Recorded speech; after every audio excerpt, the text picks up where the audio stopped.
It was an interesting thing that, that what's going on at the minute, and people quite rightly say, hey, you're always on about love and light stuff, and radiating, and being in beautiful spaces, and how something beautiful is emerging in us all, and yeah, absolutely, absolutely. And then they say, and then we've got, not only have we had COVID, but we've got we've now got the what's going on in Ukraine, and so on and so forth. And I'll say a couple of things about that. First of all, no one ever said it was going to be easy. We incarnated at a challenging time here, and in some way, our souls decided that we would be here.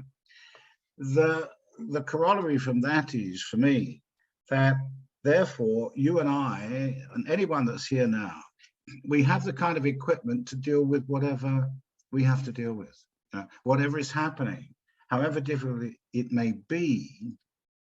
We have the resources in us to deal with it, because in us there's a sense of a bigger picture here, that there's a much bigger picture. And before people go on too much about the war in Ukraine, or what's going on there, it's not as black and white as some people think, in my view. And I'm not so sure we get all the truth through the media. There's a surprise. And there are wars going on the planet all the time. Because they're a long way away, often in places like Africa. I mean, if you lived in parts of the Far East right now, if you were a Muslim living in Myanmar, you wouldn't be very happy with what's going on. And it's just that this one, if you're European or Western, it's closer to home, and we're much more conscious of it, and it involves certain players in the game that are quite well known. But of course, when you shine a light, the people that want to see shadows see bigger shadows, deeper shadows, darker shadows. And it was always going to be this kind of process. I remember first thinking about it as early as the 1970s, and how that as the brightness grows, so the darkness tries to match it all the time. And in our world of duality, it is that way, and we have to cling to the fact and to celebrate the fact as best we can, that so long as we are aware of our own radiance and our own possibilities, and the responsibility for our own thinking, then we will help to get it right in a very beautiful way. And when something beautiful emerges, there's, in polarity, we live in a world of polarity, there's always a resistance to it, always. And that resistance is part of the process of stimulating the growth of that which is emerging. It's like, chalk and cheese coming together to form one thing, one wholeness. So what we have to be very careful of, I think, and certainly in my own mind this is true, is to not fight the battle in ourselves, but rather, this is why I use the word allow so often at the moment, allowing, letting things happen, because if we let things work, then we take the tension out, and we take the resistance out of the whole situation. And you can only find peace by taking the tension out between the poles. If you've got poles in life, you've got opposites. You can only find the peace which is in the middle by not increasing the tension between these two things, but letting them be, and understanding that however extreme these two positions might be from one another, that they're actually joined in the middle. And they are joined and they are linked in the middle. So that's why I love the metaphor of the thermometer. That consciousness is like a thermometer, and you have the top temperature at the top, and the lowest temperatures at the bottom, as I remember a thermometer. And they seem to be opposites, but they're all part of the one line of measurement in the case of a thermometer. They're just different degrees on the scale. And as beings, we have in us that polarity. We have the hotness of ourselves, the heat, and we have the coldness of ourselves. And we have to learn that the space in the middle where they meet is the space where we have to be. And when we're in that space, we become imperturbable, as Lester Levinson used to say. We become imperturbable. Whatever's going on around us, we deal with it.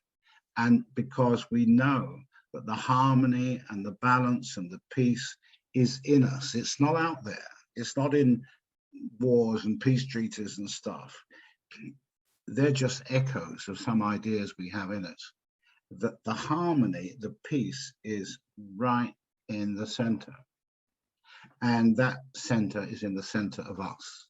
I get a lot of people asking me about, 5G, about all the radiations that, go on with our Wi-Fi's and our phones and, microwaves and, all this sort of stuff. And yeah, sure. I mean, I can see quite a bit of it. I mean, I can tune into it and see some of it. But compared with you and I, it's nothing. Compared with you and me, it is nothing. It is absolutely, trivial when we connect with what we really are. And that's why I did the meditation I did this morning. I was talking to my guidance the other day, because, I talk to myself a lot. It's kind of an occupational hazard with me. I'm always talking to invisible things. And I have to be very careful walking around outside the garden when I do that, because the neighbors know I'm slightly crazy, but I think that just adds to the thing. And they were talking about this. They said, well, look, do this little meditation because this reinforces the imperturbability of people. It emphasizes the radiance, this amazing capacity we have to emanate and be harmony. And we do that through our light, which is what we really are. Gail, the other week, pointed out, this measurement that when people meditate, the photons that we radiate increases tenfold or something like that, I think it was, whatever. Well, doing that exercise that we did today, your photon ability goes up enormously. And all you're doing is reminding yourselves or ourselves of allowing that light to be present and to be radiating. And in radiating, it connects with the field of perfection in us, or it radiates the field of perfection, where everything seeks to be in harmony, where there's no opposition, there's no fighting, there's no tension, and therefore there can be no disease. There can't be disease in that, because everything becomes at ease. And so that's why I did that meditation today. And it not just from the point of view, yes, it helps us to be aware that everything can flow through us and out again, that we don't have to resist it and fight it. We radiate and bring harmony into everything we experience. And it's true of all the waves and all the other stuff that's going on. But it's equally true about what's happening in Ukraine. It's equally true that if we want to bring our peace there and then we simply remember our radiance, and we bring that then into our world. And through that, eventually, it may not be immediate, it often isn't, we will see change occur and we will see harmony emerge.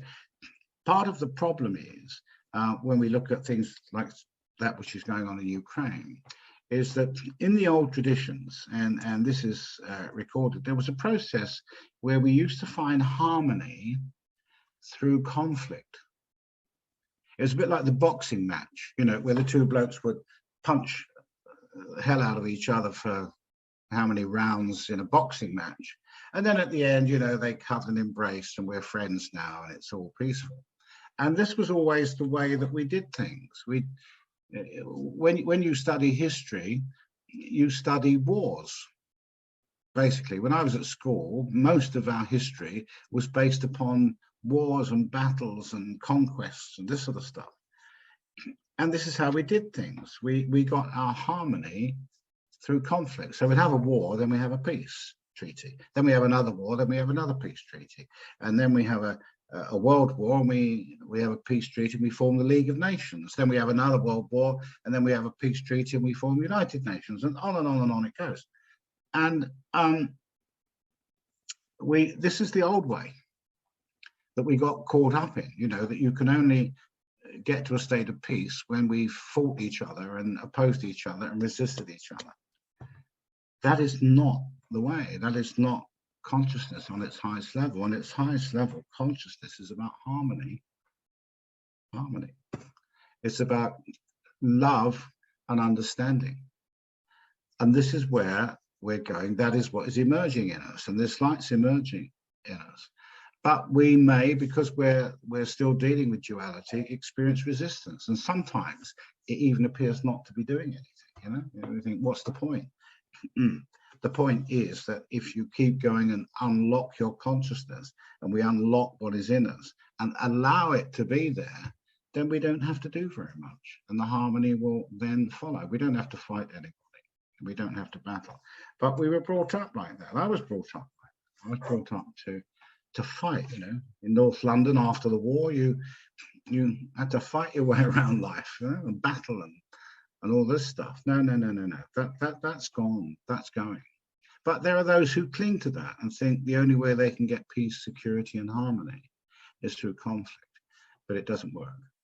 It doesn't work. And I'm always grateful to my martial arts training, because my martial arts training taught me that you learn how to fight so that you don't have to fight. You learn how to protect yourself and how to deal with an aggressor.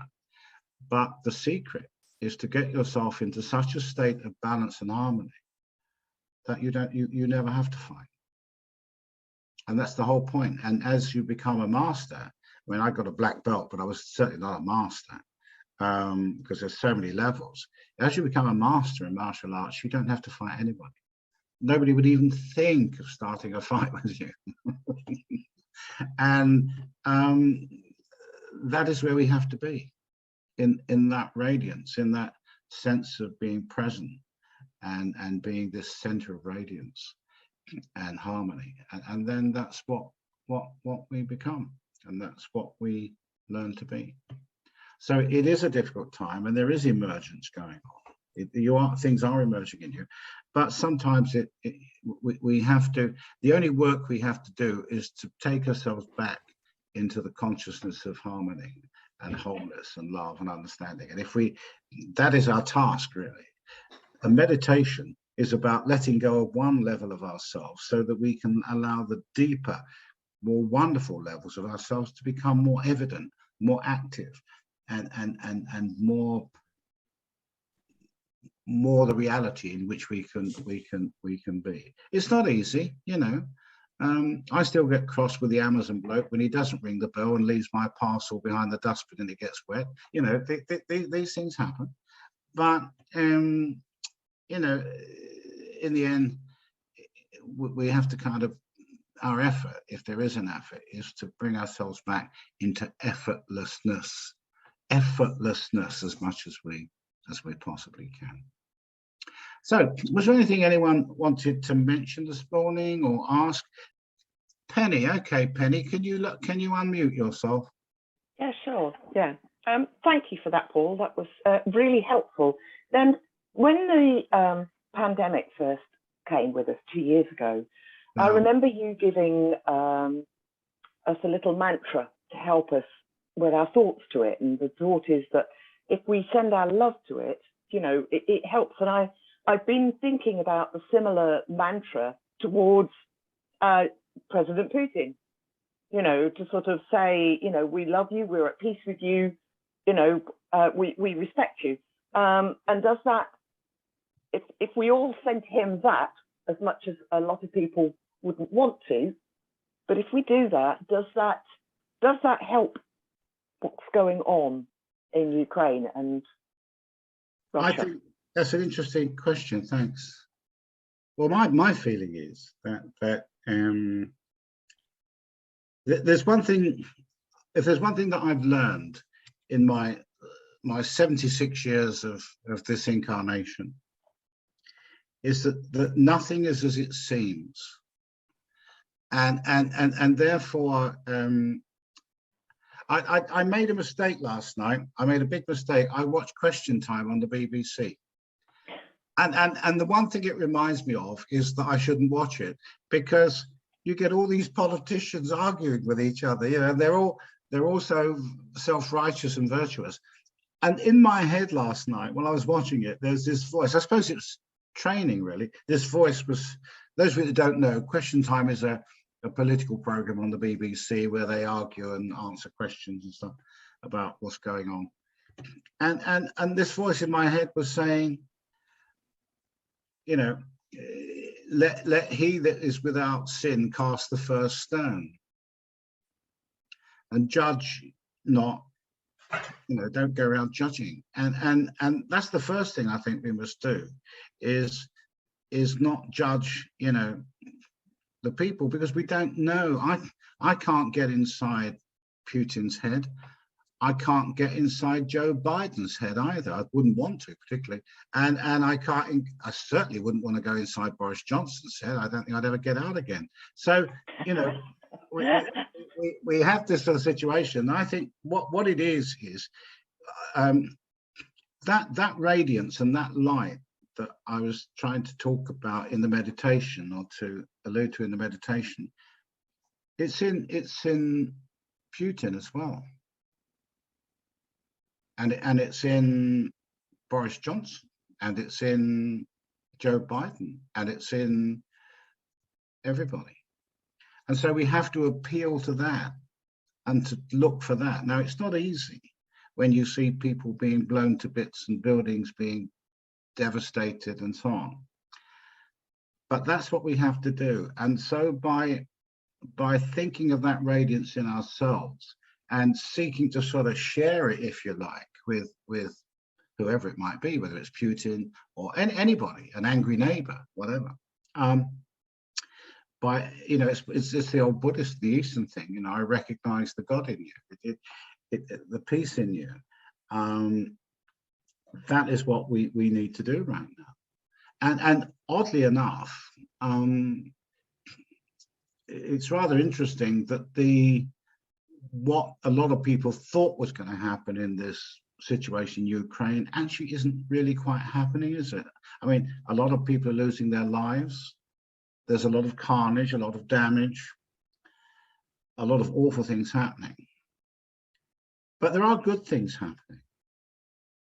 A lot of people are showing their love and compassion. The Polish people are being absolutely marvelous. And I think that there are good things happening, and the thing isn't quite going how many people thought it would. I think most people by now thought that Ukraine would be, you know, completely overrun by Russian forces, and that's not happened, is it? And I think that we mustn't ever concede to anything other than ultimately bringing harmony, peace, and understanding into a situation. So, sure, with Putin, get into your heart and think of your radiance and connect with him there. But do it with anybody, whether you see conflict with them or not, you know. And we should practice. I would say to people, practice loving the ones that are easy to love to start with, and then once you got the hang of that, start on the ones that are a bit more difficult, you know.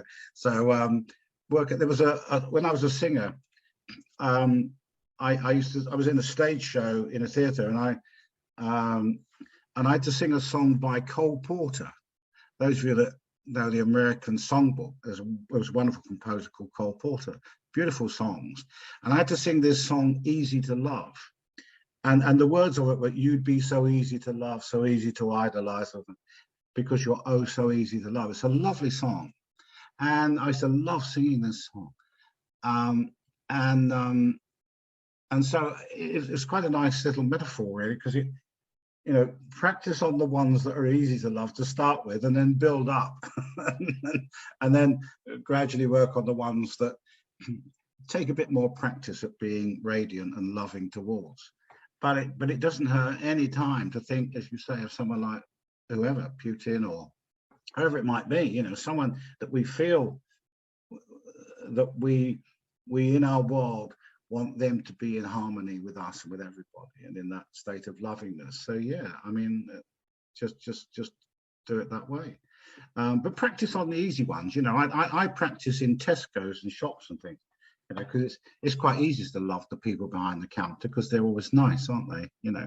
Oh, I see you've got hot cross buns today, Paul. Yeah, great. So practice on those in your family and people like that, and then extend it out to those who present us with, how can I say it, even more of an opportunity to develop that process in us of loving. And with Putin, if every time you think of him, just say, I love you. You might find it difficult, but just say it. Because in saying that, you're trying to connect with a deeper level of the man. And the same with anybody. I mean, I'm not a fan of Putin, but I don't think it's as black and white as we're being told in the media. I have to tell you that. And many New Age type commentators say this. It's not as black and white, and I'm not sure. I mean, some of the film clips that I've seen have been the same ones every time,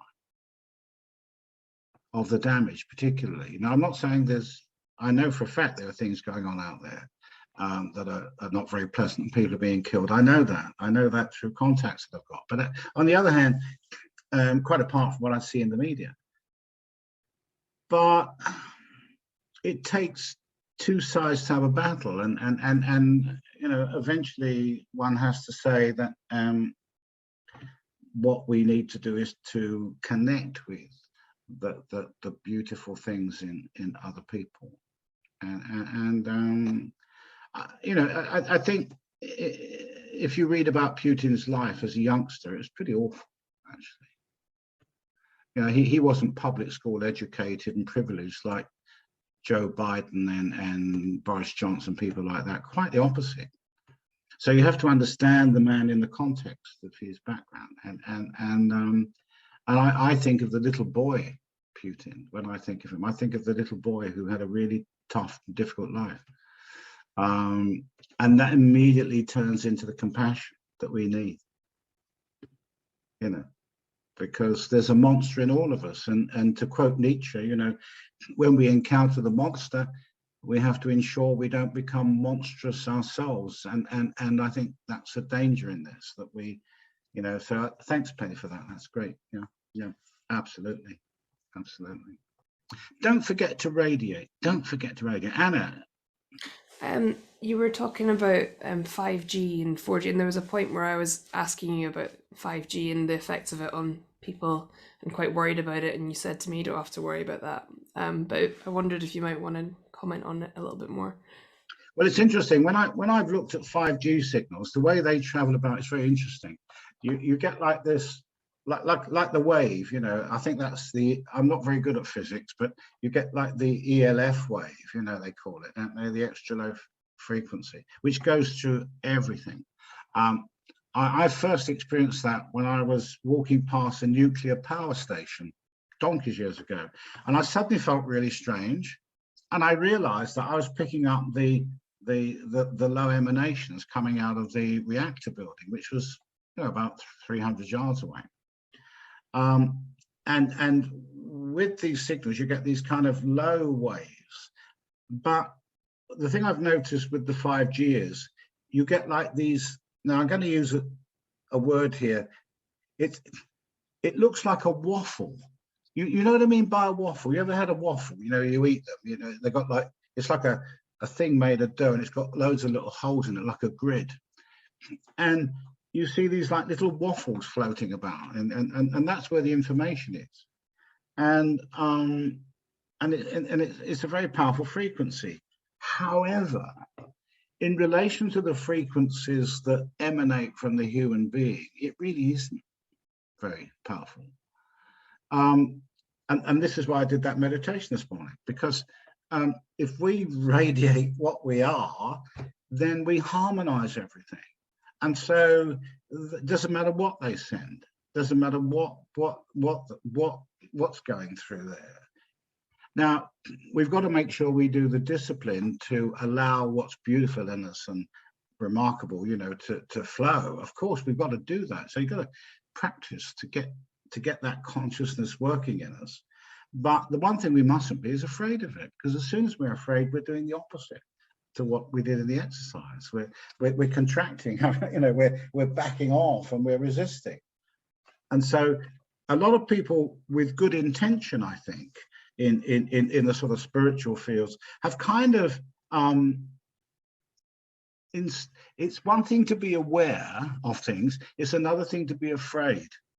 I have a very good friend who I sometimes have to kind of say, hey, hold on, there's too much conspiracy stuff here. It doesn't help people if you fill their minds with conspiracy stuff all the time, because at the end of the day, the solution is always the same. The solution is to be in your own heart, in your own light, in your own mind, in your own clarity, in your own love. That is the answer. That is the solution. So it doesn't matter what the conspiracy is, it really doesn't matter. No matter how much remote viewing you do or whatever, the purpose always is the reawakening and the empowerment of the human spirit and the divine in everyone. That's the whole point. So, there are these waves and stuff about, of course, there's all sorts of things going on out there. On one level, I can see all sorts of bits, but it doesn't alter the way I view anything. It's always got to be from this wonderful radiance within the self, this glorious being. And then they could, it doesn't matter. You could stand in the middle of Hiroshima, when the bombs dropped, you'd be okay if you got it right. I'm not suggesting you try anything like that, but that's the truth of the matter. And so we shouldn't be afraid of this stuff, but we should create the field of harmony in us. That or be conscious of that. Rather, we don't have to create it, it's already there, but we need to express that field of harmony and unity and all the rest of it, and then it'll just all let it go through. I remember some of you remember the guy, cheerio Penny, the guy that was Dr. Hugh Len Ihaki Ahala, I can never pronounce it. He died in January, and he was the guy that a lot of people latched onto with what they call Ho'oponopono. It actually isn't Ho'oponopono at all that he taught. It's Christian love, basically, and that's what it's all about. And it was called that because people like a nice Hawaiian mystery, but actually it's Christian and based upon the Christ in people. And he says something very interesting once. He said that when two people meet, I found this really interesting. When two people meet, we're like two pools of water, okay? Two pools of water. And we should flow into each other and through each other in our meeting, and then we flow out the other side intact. Isn't that wonderful? I think that's absolutely wonderful. You meet someone and we're like pools of water, and we meet and we merge for time. And then we flow through each other and out the other side. I think that is fabulous as an idea. And that's true with everything, whether it's another person, whether it's 5G or whatever you call it. Actually, it's interesting because when I was at grammar school, 5G was the 5th year class where all the people that weren't very bright ended up. So I find that quite a fascinating comparison. But, we should float through. I was in 5A, by the way. Anyway, we should float through the, through the radiance like that. And same with these things, we let them go through us. They don't have to throw us into a state of disharmony. Why? We're much more powerful than that. Much more powerful.